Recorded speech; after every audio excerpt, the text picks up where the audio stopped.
Búscanos en Facebook. ¿Qué pasó radio? Opina, escribinos y sé parte de este espacio de construcción radial. ¿Qué pasó radio? Búscanos en Facebook.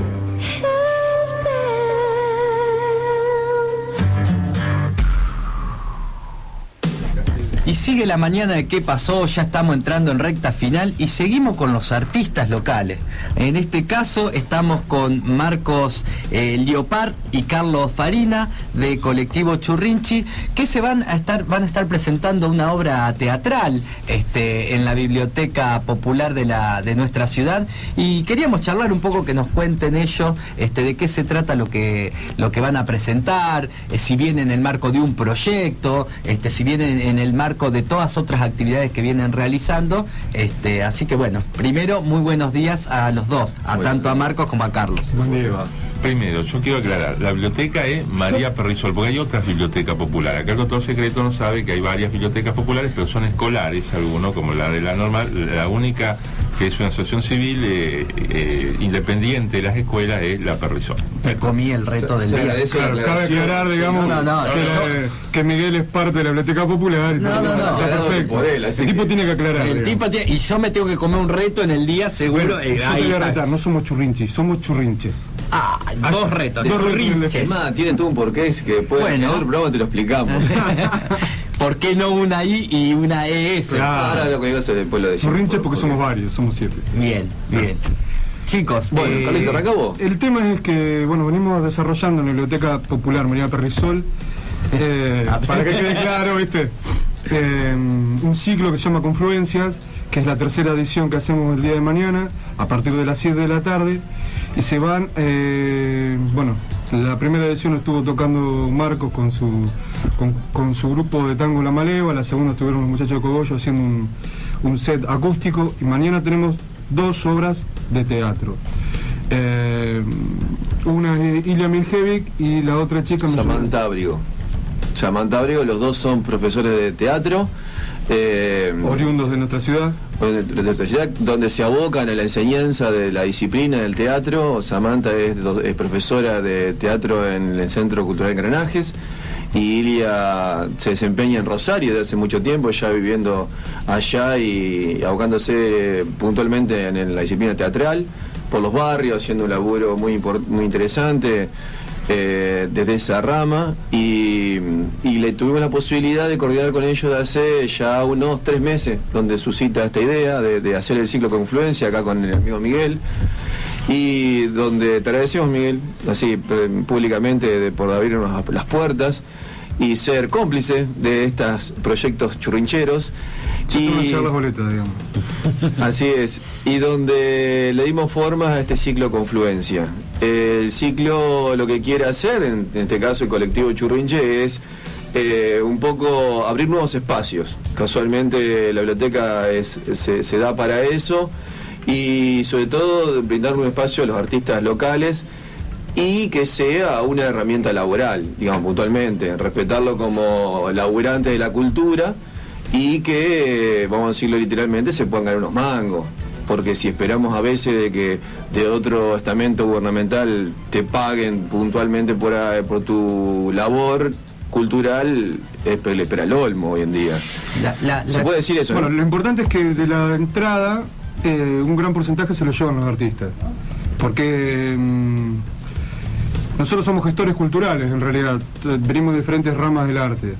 Entonces vemos como en un montón de espacios vos vas a trabajar a la gorra o trabajar ad honorem para hacer el aguante, y muchas veces se te rompe algún equipo, se te cae un micrófono o un instrumento y vas para atrás. Entonces acá lo que es trabajar mancomunadamente con los artistas que van al ciclo, y que obviamente se llevan un peso. Va a haber una cantina muy bien atendida por los churrinches, con precios módicos. Con esmerado servicio de buceo. Ese es el carácter de autogestivo. Nosotros no tenemos ningún apoyo gubernamental, ni ninguna institución privada tampoco.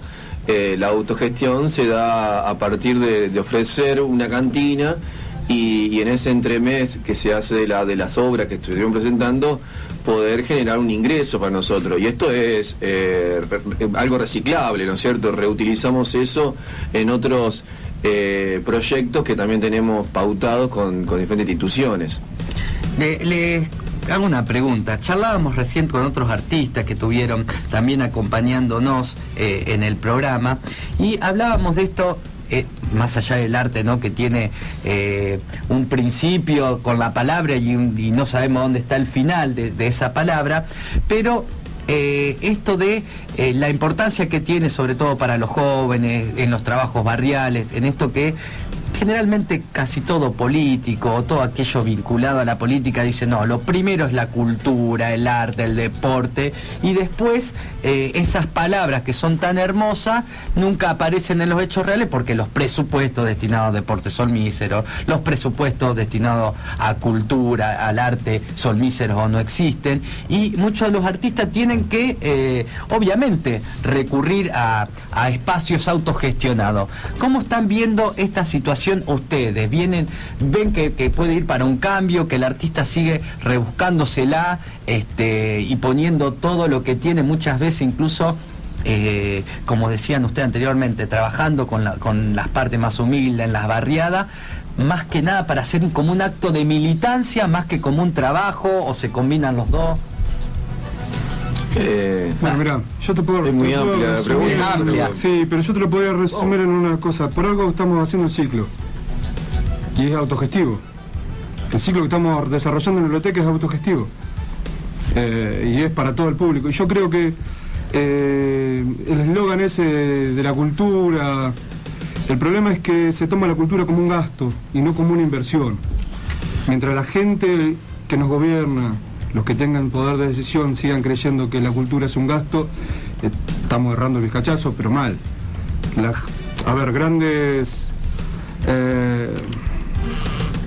Grandes imperios, por llamarlo de algún modo, su legado fue cultural, en la mayoría. Acá nosotros nos encontramos con que no tenemos prácticamente legado cultural en Villa Constitución. Y que está todo por hacer. La cuestión es cómo lo hacemos y si lo hacemos. Nosotros estamos poniendo nuestro aporte desde nuestro colectivo y de nuestro trabajo autogestivo, porque esto es una forma de poder generar recursos, poder cobrar una entrada, que nos quede una parte, hacer la cantina, que nos quede una parte, porque aparte hasta nosotros muchas veces nuestros familiares pagan la entrada para ir a verlo. Marco, la madre pagó la entrada. Entonces nosotros estamos haciendo esa pequeña caja para poder proyectar y desarrollar varios proyectos que quedaron truncos por falta de presupuesto. Puntualmente, claro como eso. Lisa y llanamente. Marcos. Sí, justo dijiste ciertas cosas y palabras que van un poco hacia la educación. Recién estaba escuchando a ustedes sobre estas cuestiones que vienen ahora, que viene de la rama de las elecciones de la educación. Yo soy docente y lo que quiero plantear es de que la cuestión cultural, si uno lo plantea para el lado de desarrollar la más temprana infancia, ¿no? Te quiero decir de que se labura en las escuelas con un proyecto integrado. Yo creo que, porque lo viví en las escuelas y el apoyo que tuvo el gobierno nacional anterior fue muy bueno y se vio plasmado. Yo era profesor de CAJ y daba batucada en la escuela 348 y la escuela Barrio Fonavi. Y este año, bueno, soy un desempleado más, si se quiere, porque esos proyectos CAJ quedaron truncos. Entonces, cuando uno dice que a veces la cultura transforma, es verdad siempre y cuando el que tenga el poder de decisión, como dice Carlos, lo quiera hacer. Ahora, cuando ya después empezamos a cerrar ciertos talleres, que eso es la parte práctica, ¿no es cierto? Y los jóvenes y los pibes no tienen acceso a la cultura, luego ya sabemos como las personas se van criando en otro contexto, ¿se entiende? Las realidades. Claro, al no tener acceso, y el hecho cultural no significa el hecho a un museo. Otro día escuché el ministro de Cultura de la Nación que relacionaba cultura con museos.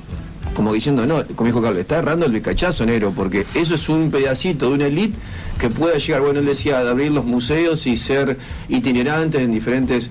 Bueno, sí, ser una muestra itinerante no deja de ser un hecho artístico atractivo para algunos sectores, que no está mal, pero si eso es la cultura para vos, negro, estamos mal.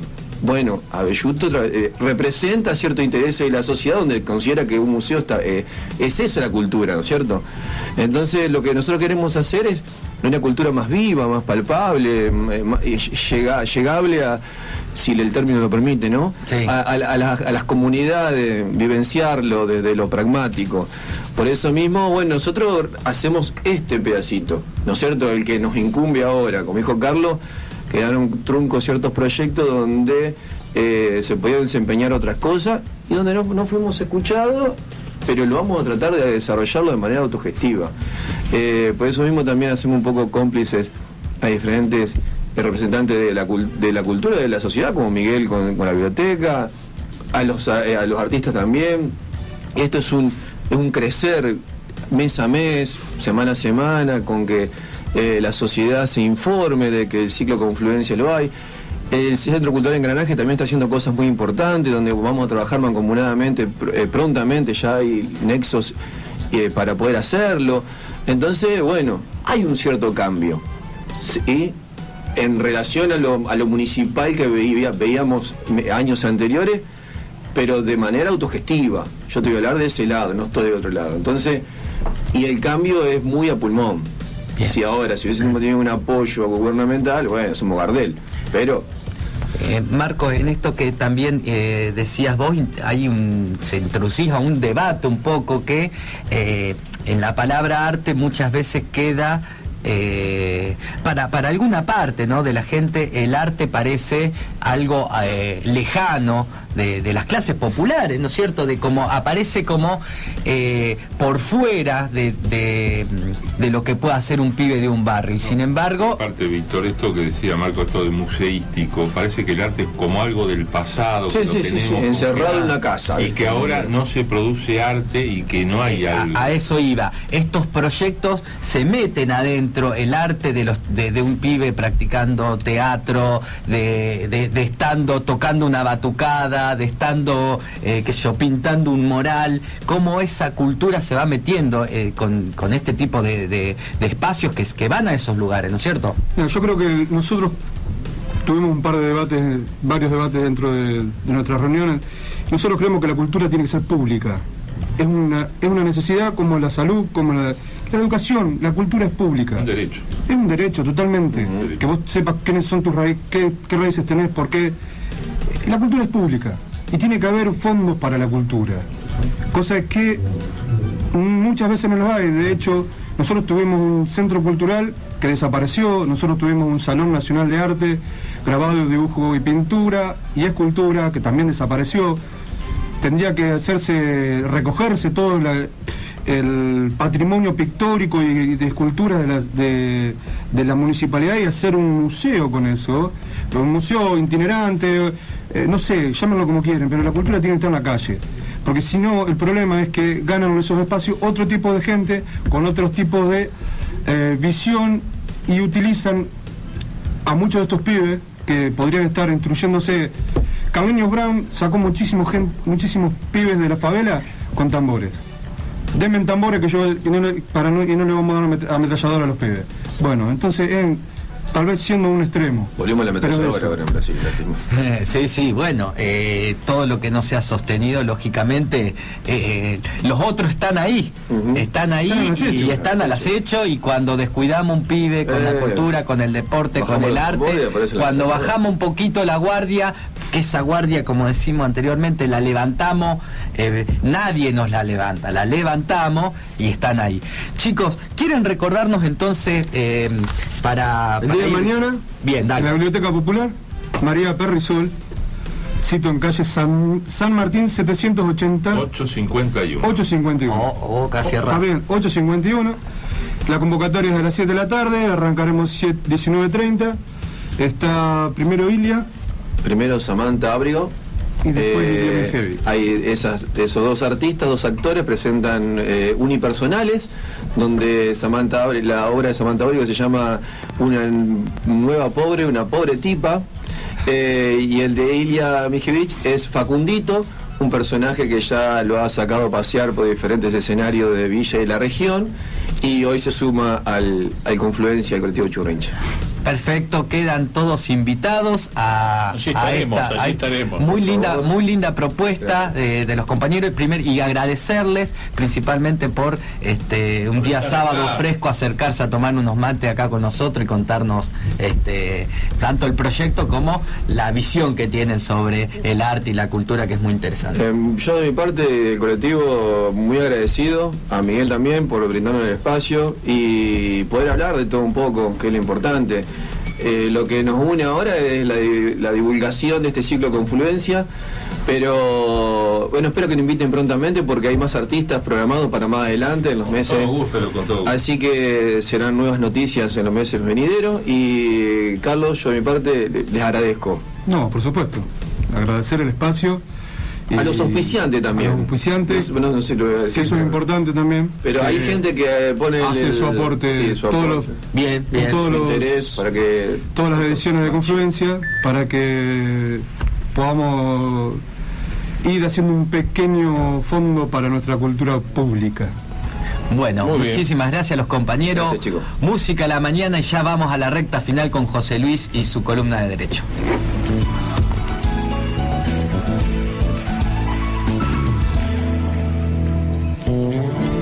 La vida es una moneda, quien la rebusca la tiene. Ojo que hablo de monedas, sino de gruesos billetes.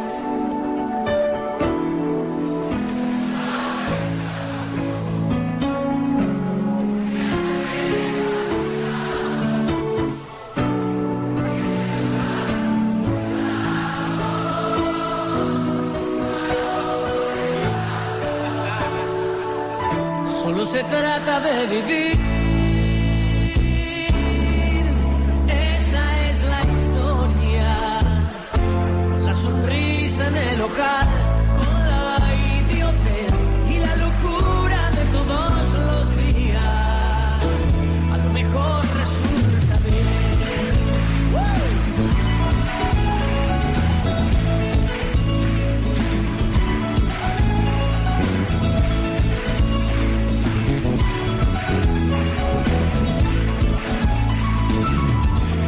La gente sueña que sueña, la calle sigue que sigue, el taxi gira que gira, el cielo y la ancha avenida.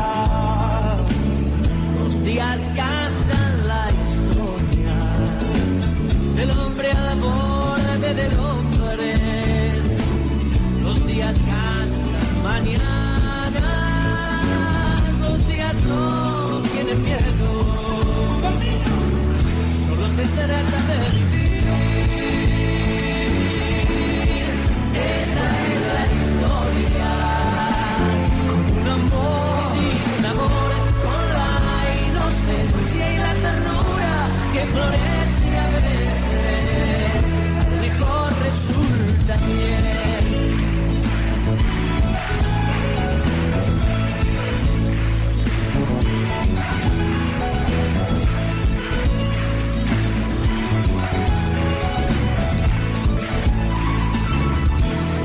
Inunda el asfalto de sensaciones profundas. Conocemos bien nuestro ahogo, que es nuestra imagen fecunda. La vida es una moneda, quien la rebusca la tiene. Ojo que hablo de monedas y no de gruesos billetes. Solo se trata de vivir. Esa es la historia, con la sonrisa en el ojal, con la idiotez y la locura de todos los días. A lo mejor resulta bien, solo se trata de vivir. No.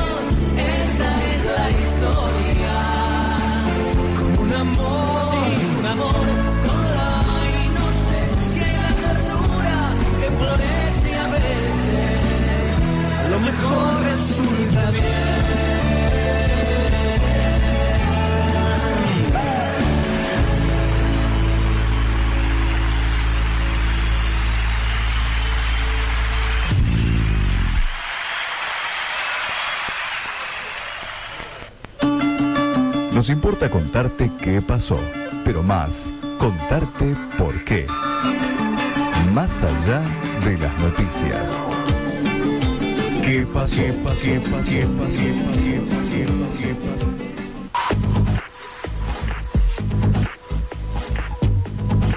Bueno, y ya estamos en la recta final de nuestro programa. Hoy va a tener el privilegio de contarnos José Luis Brailiar qué es lo que... ¿Qué nos trae un poquito de lo de derecho? Yo les quiero recordar una cosa a nuestros oyentes, y esto lo vamos a implementar a partir de hoy, que si nombran a este programa, sí, estamos como Susana Jiménez, ¿viste? Si nombrando este programa, van a tener gratis la primer consulta, la consulta con José Luis, la consulta que quieran ir a hacerlo. Muy bien, Acá José Luis se juega. Si nombran este programa, pueden ir a ver a el doctor José Luis Brailiar, hacerle una consulta a Dorrego al 876, casi esquina Salta, los días lunes, miércoles y viernes de 17 a 20 horas, o comunicarse al teléfono 473-634. José Luis, gracias por darle esta posibilidad a nuestros oyentes. No, por favor, para mí es un gusto. Hoy el tema es que ha salido en los medios públicos una decisión de la Corte Suprema de Justicia que ha definido, para el caso que va a hacer historia seguramente, que se llamará caso Orellano. Ah, ¿es un caso histórico para vos? ¿Va a ser historia? Para mí va a ser historia, porque esto no va a terminar acá. El caso es que la Corte Suprema de Justicia de la Nación, es decir, el máximo tribunal de la Nación, ha establecido que solamente los sindicatos pueden llevar adelante una huelga. Es decir, solamente los afiliados a un sindicato estarán en condiciones, tendrán el derecho de ejercer el... Cuestionable, porque la Corte venía con toda una serie de decisiones que avalaban la democracia sindical. Por supuesto. Hay un cambio muy importante en la jurisprudencia anterior, como se dice, de jurisprudencia. Cuando decimos jurisprudencia, ¿de qué estamos hablando? No sé. Fallos. Es sencillo, es los fallos que fueron las sentencias, las opiniones de la Corte que se venían dando. Por supuesto, las Cortes en Argentina siempre han tenido este vaivén de acuerdo a lo político y han ido... Pero acá el asunto es que esta misma Corte había dado alguna sentencia. Esta no es la misma. Recordemos que no es la misma. Hay tres integrantes menos. Hay tres integrantes, exactamente, en realidad, porque la Corte está con renga. Exactamente. Pero, entonces, entrando directamente en la cuestión, un tal el señor Orellano, un trabajador, Francisco Daniel Orellano, exactamente, decide hacer una huelga en el ámbito de su trabajo, que era el Correo Argentino, pero no lo acompaña el sindicato. Ajá. El sindicato no acompaña.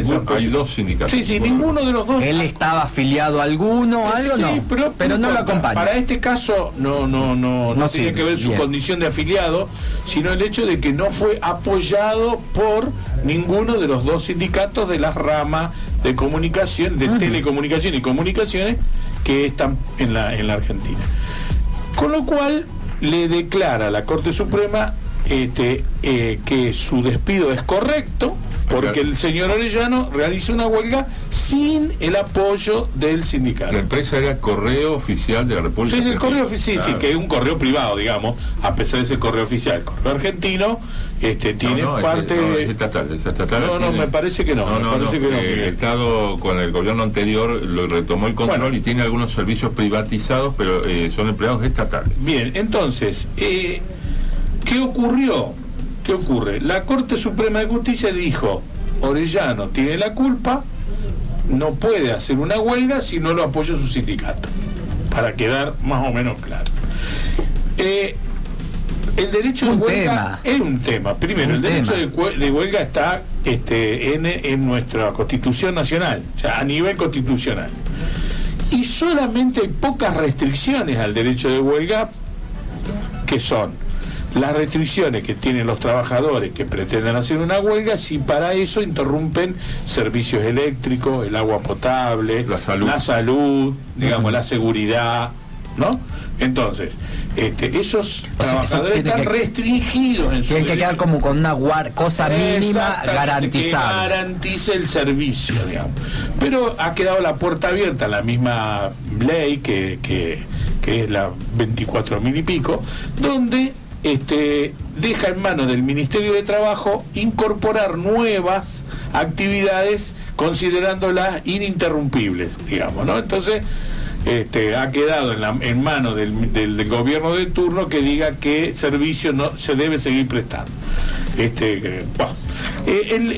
Lo interesante de esto, lo más interesante de esta resolución, es que el criterio que utiliza la Corte para decir que la huelga solamente la pueden hacer las organizaciones sindicales, es que se sostiene en un concepto de que había establecido en un momento el Comité de Derechos Económicos, Sociales y Culturales de las Naciones Unidas. No vamos a entrar acá a explicar qué es quiénes son, pero es muy interesante, la próxima vez lo vamos a hablar. Sin embargo, el mismo Comité de Derechos que hace referencia a la Corte Suprema para sostener su posición, le recomendó a Italia en octubre del 2015 que apruebe un marco jurídico que reglamente los derechos sindicales y el derecho de huelga por separado. Es decir, no es que el derecho de huelga está dentro del derecho sindical, como ves una mamusca, como esa muñequita que uno saca y hay una adentro. Sí, sí. Entonces, por fuera está el derecho de huelga y adentro por fuera está el derecho sindical y adentro el derecho de huelga. No, son elementos diferentes. La Constitución argentina, la Constitución nacional, establece el derecho de huelga. En el 14 bis. En el 14 bis, ¿qué dice? Dice, garantiza el derecho de huelga a las organizaciones sindicales. Pero no dice que no los garantiza al resto. Para otros. Que está prohibido. Como ustedes saben, la ley lo que no prohíbe, lo permite. Lo que no está prohibido, está permitido. Clarísimo. Entonces, la Constitución dice que a las organizaciones sindicales debe garantizarse el derecho de huelga, con lo cual no quita la posibilidad de que trabajadores no sindicalizados puedan ejercer la huelga. Y esto deja en banda, como decimos en el barrio, abre un abanico a 3 grupos de trabajadores. Por un lado, a los trabajadores no sindicalizados, que son muchos. En Argentina casi el 60% de los trabajadores. Muchísimos. Los tercerizados, que ningún sindicato los quiere agarrar, no, estos no son míos. Algunos están y otros no. Exactamente. Perfecto. Y por supuesto a los trabajadores informales que no tienen ni siquiera contrato laboral, digamos, ¿no? Bien. Sí, la Corte aparte aclara que la interpretación de los textos dice, guarda coherencia, es decir, la Corte le preocupaba los fallos anteriores, según dice el texto de la Corte, guarda coherencia con sus decisiones anteriores en materia de libertad sindical, de modo que la doctrina constitucional enunciada implica que en lo que atañe al derecho de adoptar medidas de acción directa, los sindicatos no pueden ser discriminados en razón de su grado de representatividad, es decir, que tienen derecho a declarar una huelga, tanto los sindicatos que gozan de personería gremial, como las asociaciones sindicales simplemente inscritas. Pero siempre estamos hablando de una asociación sindical. Exactamente. Y lo que dije, que esto va a ser histórico, claro. ¿Por qué? Porque esto va a llegar a la Corte Interamericana de Derechos Humanos, que parece ser que es la vía que va a elegir el CELS y otras organizaciones de defensa de los derechos humanos, para seguir el tema hacia arriba, para que esas organizaciones obliguen al país a modificar esta resolución. Yo creo que la OIT va a tener que decir algo. O sea que el caso Orellana va a ir. Están los sindicatos, claro, exactamente. Pero tendrá que aclarar alguna cuestión. O sea que el caso Orellana va a dar que hablar y no se va a agotar acá. Seguramente. Ojalá que así sea. En favor del derecho de huelga. Que ha habido declaraciones de muchas asociaciones sindicales rechazando esta medida de la Corte.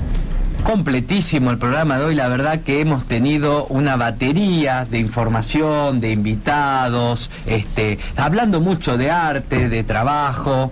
salud, hemos tocado casi todos los temas. A nuestros queridos oyentes los dejamos con la siguiente programación de la radio. Les deseamos un muy buen fin de semana, que pasen un lindo sábado y nos vemos